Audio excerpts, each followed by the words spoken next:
por atendernos esta mañana.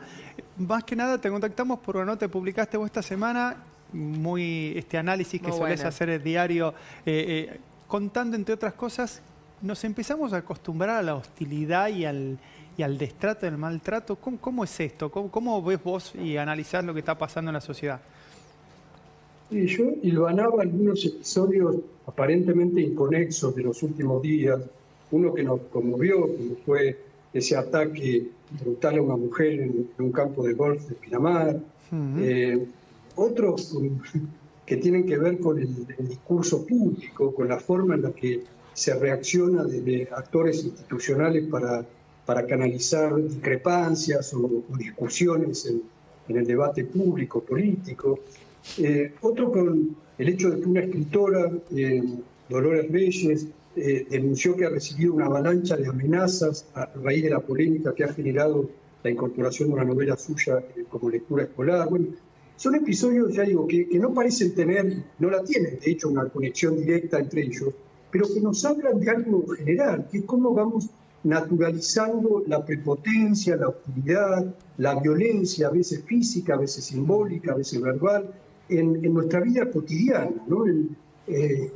Las redes en eso han generado un código de absoluta agresividad, ¿no? Pero que se esparce, diría yo, en todos los estamentos de la sociedad, ¿no? Cuando miramos alrededor vemos lo que pasa en las canchas de fútbol, pero no solamente en las canchas de fútbol profesional, en el deporte infantil, claro, en la vida de relación, en las escuelas, en los hospitales, ¿no? Tenemos documentados que las guardias de los hospitales cada vez con mayor frecuencia incorporan un sistema de vigilancia y de seguridad por los hechos de violencia que se viven en esos ámbitos. ¿Y eso cuándo empezó a pasar? ¿Cómo? ¿Cuándo empezó a pasar? Por supuesto, Vivi, no es nuevo esto, ¿no? Y cuesta mucho encontrar un punto de origen. Lo que da la impresión es que vamos profundizando, acentuando y casi acostumbrándonos a una cosa que cada vez resulta más natural en la sociedad, lo que debería ser claramente antinatural, ¿no? Y me parece que hay como pequeñas cosas a las que muchas veces no les asignamos importancia, y una tiene que ver con el lenguaje que manejamos, la infancia. ¿Cómo consentimos esto? ¿A qué punto llegamos para que en ese nivel del debate público naturalicemos el agravio, el insulto, la prepotencia, ¿no? Bueno, me parece que hay un contexto que nos va arrastrando a esta degradación de la convivencia, que realmente parece muy de fondo y muy grave, porque tiene que ver con esto, con cómo convivimos como sociedad, cómo convivimos en nuestra vida cotidiana, en nuestros ámbitos públicos, pero también en la esfera privada. Bueno, me parece que ahí hay un punto muy interesante para que nos propongamos una reflexión, ¿no? Sobre todo también teniendo en cuenta que ese mensaje viene desde lo más alto, de los estratos más altos, sobre todo en lo que es en político o lo que es incluso gente que son influencers de la vida cotidiana. Entonces, cuando te encontrás con esas situaciones, y no ir más lejos, en las últimas horas vimos la pelea que llegó a agresión física entre un dirigente territorial como es Belidoni con un influencer libertario muy ligado al gobierno. ¿Cómo se hace para empezar a desandar eso, Luciano, que cada vez se va un poquito más allá? A veces incluso son los propios padres, por ejemplo, él hablaba de las violencias en los colegios, los propios padres en la puerta de los colegios, los padres con los docentes. No saben dirimir las diferencias de otra forma que no sea desde la agresión, o sea, ¿qué ejemplo le bajás vamos a tener al todos, chico, no? Seguro, pero me parece que una clave es esta que marcaba un tipo de desde arriba, ¿no? Desde el poder, qué ejemplo se da. Y cuando digo desde arriba, no solamente digo desde los más altos niveles de la política, sino también de la dirigencia en general, de la responsabilidad que tenemos los padres con respecto a los hijos, ¿no?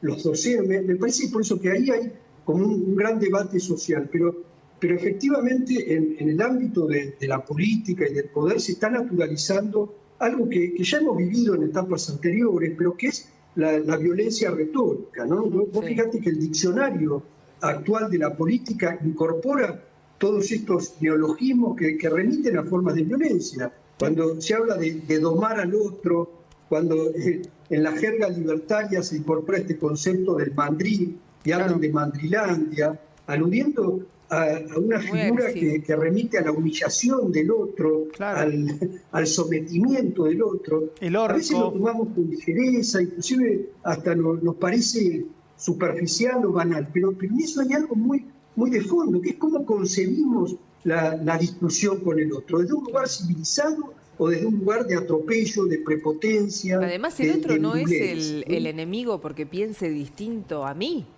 Podemos pensar distinto, podemos intercambiar ideas, pensamientos, pero el otro es otro, no es ni mejor ni peor. Es que ahí Luciano, lo que plantea siempre el gobierno es dar la batalla cultural. Claro. Porque se quedan en las formas y no en el fondo.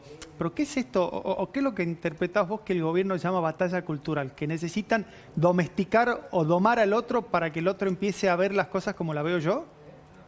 No, por eso ahí me parece que hay algo muy peligroso. Es muy legítimo dar un debate sobre ideas, sobre valores, sobre perspectivas y esto que se denomina a veces la batalla cultural. Bueno, batallar, si se quiere, por determinadas cuestiones conceptuales. Pero la forma en la que se encara esa batalla me parece que es crucial y es de fondo. La forma no es algo banal, superficial, accesorio, es algo que hace al fondo, porque es, bueno, ¿desde qué lugar planteamos? ¿Desde el respeto por el otro o desde el atropello y la violencia hacia el otro? Y ahí hay una cuestión absolutamente de fondo crucial, ¿no? Sí. Entonces, me parece que, ya digo, en las palabras empieza un poco la cosa, y empezar a prestar atención a lo que hay en el sustrato de ese lenguaje, de esa jerga que empieza a naturalizarse en el poder, en el oficialismo, como antes hubo otras jergas de otros oficialismos que también propusieron formas de atropello y de violencia con el otro, ¿no? Bueno, me parece que frente a eso debemos estar muy advertidos y debemos tener una sensibilidad especial, porque si empezamos a naturalizar, a consentir, a reaccionar con cierta indiferencia frente a estas cosas, me parece que nos vamos cada vez inclinando más en este plano de deterioro y degradación en la convivencia social. Tal cual. Luciano, gracias como siempre. Grandes notas. Ya nos tenés mal acostumbrados. Un beso enorme. Gracias, Luciano. Buen fin de. Nos vemos seguramente con Luciano en la fiesta también, el martes. Nos vemos, seguramente. Pero él se tiene que quedar con Inés cerrando el diario, así que va a llegar tarde. Van a llegar. Aparte habla Milei ese día. Por eso mismo, como habla Milei, nos va a llegar tarde. Sí. Le guardamos algo, los esperamos para el trencito. Les guardamos un lugarcito ahí entre Casar. No te comas todo el sushi. No me gusta tanto, ¿sabes? Guardáselo. ¿Ya no te gusta tanto? No me gusta tanto como me gustaba. Bueno. Momento de ir a la pausa.